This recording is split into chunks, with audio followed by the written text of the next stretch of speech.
ശ്രീ ബൈജു കൊട്ടാരക്കര, കേരളം ഞെട്ടലോടുകൂടിയാണ് ഇന്ന് രാവിലെ വരുന്ന വെളിപ്പെടുത്തലുകൾ മാതൃഭൂമി ന്യൂസിലേക്ക് കേട്ടുകൊണ്ടേയിരിക്കുന്നത്. കാരണം പ്രധാനപ്പെട്ട നടന്മാർ, പ്രമുഖരാണ് ആ പട്ടികയിലേക്ക് വരുന്നത്. എം മുകേഷ് MLA എന്ന ജനപ്രതിനിധി കൂടി ആ പട്ടികയിലേക്ക് വരുന്നു. താങ്കൾക്ക് അങ്ങനെ ഒരു ഞെട്ടലുണ്ടായോ ശ്രീ ബൈജു?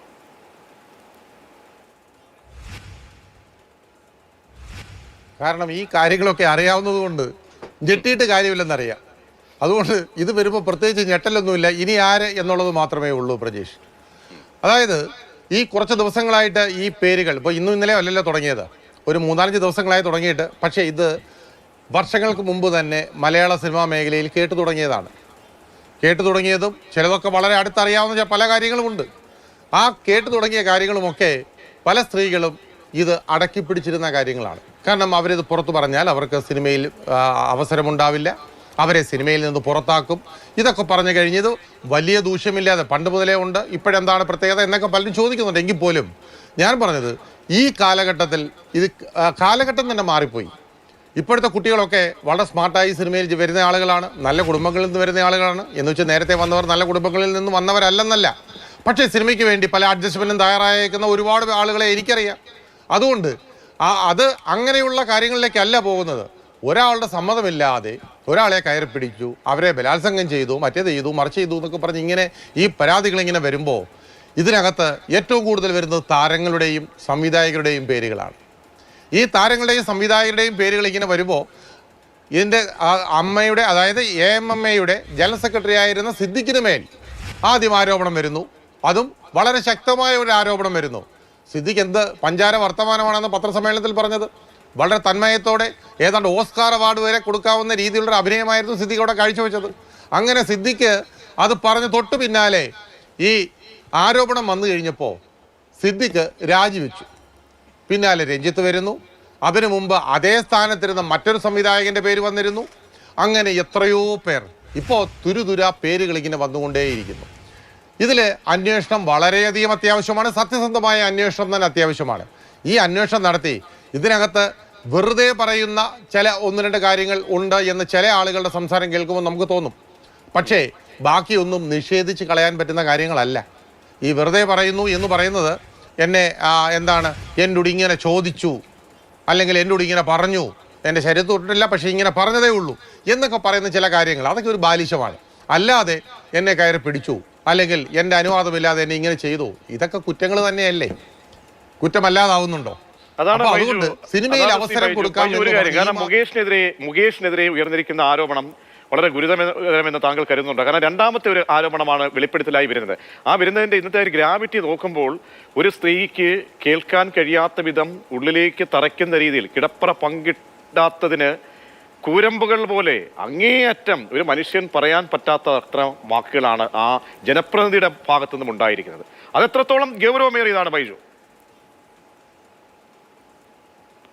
അത് തീർച്ചയായിട്ടും ഗൗരവമുള്ള കാര്യം തന്നെയാണ് പ്രജേഷ്. ഇത് മാത്രമല്ല, നടൻ മുകേഷിനെതിരെ ഇനിയും 100 കണക്കിന് പരാതികൾ വരും എന്നാണ് എൻ്റെ ഒരു സിനിമാ സുഹൃത്ത് രാവിലെ എന്നോട് പറഞ്ഞത്. നിറയെ പരാതികളുണ്ട്. അവര് ഒന്ന് മാറി നിൽക്കുന്ന ആളുകളാണ്. അവർ ഇനിയും പരാതികളുമായി, മുകേഷിനെതിരെ പരാതികളുമായി രംഗത്ത് വരും എന്ന് തന്നെയാണ് ഇന്ന് രാവിലെ എനിക്ക് കിട്ടിയ ഒരു ഫോൺ കോളിൽ നിന്ന് കിട്ടിയത്. കാരണം അവരോടൊക്കെ വന്നു കഴിഞ്ഞാൽ മുകേഷ് നിക്കക്കള്ളി ഉണ്ടാവുമോ? കാരണം ഈ കാര്യങ്ങളൊക്കെ ഇവർ വിചാരിച്ചിരിക്കുന്നത് ഞാൻ ഇന്നലെ ധർമ്മജൻ ബോൾഗാട്ടിയെ കുറിച്ച് പറഞ്ഞ പോലെ ഈ മാട്ട കളിച്ച് നടന്നവന് ഏതാണ്ട് ഒരല്പം പണവും അല്പം പ്രശസ്തിയും അല്പം സിനിമയും ഒക്കെ ആയപ്പോൾ ഏതെങ്കിലും സിനിമാ തമ്പുരാക്കന്മാരോടൊക്കെ കൂടുമ്പോൾ ഞാനും ഏതോ വലിയവനായി എന്തൊരു തോന്നലൊക്കെ വരും. അപ്പോൾ ആരെയും തെറി പറയാനുള്ളൊരു തോന്നൽ മനസ്സിലുണ്ടാകും. അതേപോലെ ഞാൻ എന്തോ ഹുങ്ക് പിടിച്ചവനാണ് എന്ന് സ്വയം ഒരു അഹങ്കാരം തോന്നും. അപ്പോൾ ഇങ്ങനെയൊക്കെ തോന്നുന്ന ചില ആളുകളുണ്ട് സിനിമയിൽ. അതായത് കുറച്ച് പടങ്ങളൊക്കെ കിട്ടി, കുറച്ച് അഭിനയത്തിലൊക്കെ മുമ്പോട്ടൊക്കെ നിൽക്കുമ്പോൾ താനില്ലാതെ ചില സിനിമകൾ മുമ്പോട്ട് പോകില്ല എന്ന് വരുമ്പോഴാണ് ഈ 15-അംഗ കമ്മിറ്റിയൊക്കെ അന്ന് രൂപപ്പെട്ടത്. ഈ പവർ കമ്മിറ്റി എന്ന് ഈ ഹേമ കമ്മീഷൻ റിപ്പോർട്ട് പറയുന്നതിന് മുമ്പ് തന്നെ 15-അംഗ കമ്മിറ്റി ഉണ്ട്. ഞങ്ങളൊക്കെ അതാണ് ആദ്യം മുതൽ പറഞ്ഞുകൊണ്ടിരിക്കുന്നത്. ഇതിനകത്ത് എനിക്ക് ചോദിക്കാനുള്ളത്, ഫെഫ്ക എന്നൊരു പ്രസ്ഥാനം കേരളത്തിലുണ്ട്. മാക്ട ഫെഡറേഷൻ എന്ന് പറയുന്ന സംഘടനയെ, അതായത് ഞാനൊക്കെ ജനറൽ സെക്രട്ടറി ആയിരുന്ന, വിനയനൊക്കെ ഉൾപ്പെട്ടിരുന്ന, മലയാളത്തിലെ എല്ലാ ടെക്നീഷ്യന്മാരും ഉൾപ്പെട്ടിരുന്ന ഒരു സംഘടന. ഈ സംഘടനയിൽ വൃത്തികേടുകൾ ആര് കാണിച്ചാലും തുറന്നു പറയുമായിരുന്നു, അല്ലെങ്കിൽ അവർക്ക് തക്ക ശിക്ഷ കൊടുക്കുമായിരുന്നു. അത് ആർട്ടിസ്റ്റ് ആണെങ്കിൽ പോലും ഞങ്ങൾ ചോദിക്കുമായിരുന്നു, അമ്മയ്ക്ക് കത്ത് കൊടുക്കുമായിരുന്നു, വിളിക്കുമായിരുന്നു, സംസാരിക്കുമായിരുന്നു. അങ്ങനെ ഒരു പ്രശ്നം തുളസിദാസന് വന്നപ്പോഴല്ലേ അന്ന് ദിലീപിന്റെ പ്രശ്നത്തിൽ ഇന്ന് രാജിവെച്ചു പോയ രഞ്ജിത്താണല്ലോ ആദ്യം പിന്നെ അവിടെ നിന്നും കോഴിക്കോട് നിന്നും ചാനലുകളെ വിളിച്ചു പറഞ്ഞത് ഞാൻ ഈ പ്രസ്ഥാനത്തിൽ നിന്നും രാജിവെച്ചിരിക്കുന്നു. അതിൻ്റെ തൊട്ടുപറേ ഓരോ രാജികൾ ഇങ്ങനെ വന്നുകൊണ്ടേയിരുന്നു. അങ്ങനെയല്ലേ ആ സംഘടന പൊട്ടിപ്പോയത്? എന്തുകൊണ്ടാണ് ആ സംഘടന ഉണ്ടാക്കിയത്? അതായത് ഈ പറയുന്ന ചില താരങ്ങളുടെയും ചില സാങ്കേതിക വിദഗ്ധരുടെയും ഒക്കെ കാൽ കീഴിൽ സിനിമ ഇൻഡസ്ട്രി കിടക്കണം, ബാക്കിയുള്ളവരൊക്കെ അവരുടെ അടിയന്മാരായി ഇവിടെ ജോലി ചെയ്യണം. ഇതൊക്കെയായിരുന്നു ചിന്ത. ദിലീപിനെ പോലെ ഒരാള് അന്ന് ഈ കാര്യങ്ങൾ അതിന്റെ മേൽക്കോയ്മയ്ക്ക് വേണ്ടി ചുക്കാൻ പിടിച്ചു എന്ന് പറഞ്ഞാൽ ആർക്കെങ്കിലും നിഷേധിക്കാൻ പറ്റുമോ? ഇത് പല പ്രാവശ്യവും പറഞ്ഞിട്ടുള്ളതാണ്. ഇന്ത്യയിലെ ഏറ്റവും വലിയ കോടതിയായ സുപ്രീം കോടതി പോലും ഇവർക്കെതിരെ വിധി കൊണ്ടുവന്നില്ലേ? കോമ്പറ്റീഷൻ കമ്മീഷൻ ഓഫ് ഇന്ത്യ ഈ AMMയിലെ പല മെമ്പർമാർക്കും എതിരെ ഫൈൻ ചുമത്തിയില്ലേ? ഏതാണ്ട് 25 ലക്ഷം രൂപയോളമാണ് വിനയൻ അന്ന് ഫൈൻ കൊടുക്കേണ്ടി വന്നവരെല്ലാം അവിടെ കൂടി. അപ്പോൾ ഇതൊന്നും കെട്ടുകഥയോ പഴങ്കഥയോ ഒന്നും അല്ല, ഈ നാട്ടിൽ നടന്ന കാര്യങ്ങളാണ്.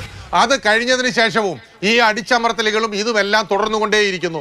അമ്മയിൽ മെമ്പർഷിപ്പ് വേണമെങ്കിൽ ഇന്നാ പിടിച്ചോ 2 ലക്ഷം രൂപ. ആ 2 ലക്ഷം രൂപ ഇല്ലെങ്കിൽ നിങ്ങൾ ഞങ്ങളുടെ കൂടെ കിടക്ക പങ്കിട്ടാൽ മതി. ഒരിക്കലും എനിക്കൊരാഗ്രഹമുണ്ട്, ഒരിക്കലും ഈ AMMA എന്ന് പറയുന്ന സംഘടനയെ തള്ളിപ്പറയരുത്. കാരണം ഏതാണ്ട് 130ഓളം അവശ കലാകാരന്മാർക്ക് പെൻഷൻ കൊടുത്തവർ ജീവിപ്പിക്കുന്നുണ്ട്. ഈ അവശ കലാകാരന്മാരെന്ന് പറയുന്നത് ആ മാസം ഒരു 5000 രൂപ കിട്ടുന്നത് മാത്രമല്ല, അവരുടെ മെഡിസിനുള്ള ചെലവും അതുപോലെ ആശുപത്രിയിൽ പോയാൽ അവർക്കുള്ള ഇൻഷുറൻസ് തുകയും ഒക്കെ ഈ സംഘടന കൊടുക്കുന്നുണ്ട്. അതൊരു വലിയ കാര്യം തന്നെയാണ്. പക്ഷേ ഈ സംഘടന ഈ തുകകൾ ഇവർക്ക് കൊടുത്തവരെ പോറ്റുന്നത് കൊണ്ട് ഇതിനകത്തുള്ള കഴുകന്മാർ കാണിക്കുന്ന വൃത്തികേടുകൾ എപ്പോഴും വൃത്തികേടുകൾ അല്ലാതാകുമോ? അങ്ങനെ എന്തെങ്കിലും വൃത്തികേടുകൾ അല്ലാതായാൽ ഈ മലയാള സിനിമ ഇൻഡസ്ട്രിയുടെ പോക്ക് എങ്ങോട്ടായിരിക്കും? അപ്പൊ ഇതിനെ ന്യായീകരിക്കാൻ ഒരുപാട് ആളുകളെ പലപ്പോഴും കാണും, പല സ്ഥലങ്ങളിലും കാണും. ന്യായീകരണം ഒരുപാട് പേർക്ക് ഏത് കാര്യത്തിലുമുണ്ട്. അമ്മയെ തല്ലിയാലും 2 പക്ഷമുണ്ടെന്ന് പറയുന്നത് പോലെ ഈ ന്യായീകരണങ്ങൾ നിരത്തുമ്പോൾ ഒരു കാര്യം നമ്മൾ ആലോചിക്കേണ്ടത് സ്ത്രീകളുടെ മാനം. സ്ത്രീകൾക്ക് വിലയുണ്ട്. അവർക്ക് ഈ സമൂഹത്തിൽ ഇറങ്ങി നടക്കാനും അവർക്ക് ഇഷ്ടമുള്ള ജോലി ചെയ്യാനും അവർക്ക് പാതിരാത്രിയിലായാലും വെളുപ്പാൻ രാവിലെ ആയാലും അവർക്ക് നടക്കാനും ലൊക്കേഷനിൽ വരാനും പോകാനും ഒക്കെ ഉള്ള സ്വാതന്ത്ര്യം അവർക്കുണ്ട്. ഈ സ്വാതന്ത്ര്യം ഹനിക്കുന്നതല്ലേ ഇപ്പോഴത്തെ പ്രശ്നം? എന്തിനാണ് ഇതിനകത്തൊരു മേധാവിത്വം? നീ സിനിമയിൽ അഭിനയിക്കണമെങ്കിൽ ഏറ്റവും കൂടുതൽ ചില പ്രൊഡക്ഷൻ കൺട്രോളർമാരുണ്ട് മലയാള സിനിമയിൽ. അതിൽ 1-2 ആളുകളുടെ പേരുമൊക്കെ ഈ ഹേമ കമ്മിറ്റി റിപ്പോർട്ടിൽ ഉണ്ടെന്നാണ് എനിക്കറിയാൻ കഴിഞ്ഞത്. ആ പ്രൊഡക്ഷൻ കൺട്രോളർമാരും ഒക്കെ ഇതിന്റെ ഉസ്താദുക്കളാണ്. പറഞ്ഞ കേട്ടല്ലോ പ്രജേഷ്, ഇതിന്റെ ഉസ്താദുക്കളാണ്. അതായത് പക്ക മാമന്മാരെന്ന് വേണേ യുവമാരെ വിളിക്കാം. അതുകൂടാതെ പിന്നീടുള്ളത് 1-2 നടന്മാർ. ഈ നടന്മാർ ഞാൻ ഇന്നലെ പറഞ്ഞു, പേര് പിന്നീട് ഞാൻ പുറത്തു വിടും. ഒന്ന് തൃശ്ശൂർ ജില്ലയിലും ഒന്ന് എറണാകുളം ജില്ലയിലും താമസിക്കുന്ന 2 നടന്മാർ സ്റ്റിൽ ഫോട്ടോഗ്രാഫർമാരെ വിളിച്ചിട്ട് അവരെടുക്കുന്ന മോഡൽസിന്റെ ഫോട്ടോ ആവശ്യപ്പെടുക. ഈ ഫോട്ടോ ആവശ്യപ്പെടുത്തിട്ട് ഈ കുട്ടിയെ സിനിമയിലേക്ക് വേണം. പക്ഷേ സിനിമയിൽ വരണമെങ്കിൽ ഞങ്ങളുടെ കൂടെ കുറച്ച് ദിവസം അഡ്ജസ്റ്റ് ചെയ്യണം. ഇതാണ് ഡിമാൻഡ്. ഇങ്ങനെ പറയുന്ന 2 മീശ പിരിച്ച് 2 നടന്മാർ മലയാള സിനിമയിൽ വളരെയധികം വിലസ് കിടക്കുന്നുണ്ട്. ഇപ്പോൾ അവർ ഇന്നും ആ പണി നിർത്തിയിട്ടില്ല. ഇപ്പോൾ ചിലപ്പോൾ ഈ ഇഷ്യൂ ഒക്കെ വന്നപ്പോൾ ചിലപ്പോൾ ഇതിന് പുറകോട്ടായിരിക്കും. അത് നോക്കട്ടെ. ഹേമ കമ്മിറ്റിയുടെ റിപ്പോർട്ടിൻ്റെ പുറത്ത് ആ പേര് വന്നില്ല എങ്കിൽ, ഇതിൻ്റെ ഇരകൾ സമ്മതിക്കുമെങ്കിൽ ഞങ്ങൾ അതിൻ്റെ ഓഡിയോ ക്ലിപ്പ് സഹിതം പുറത്തുവിടും.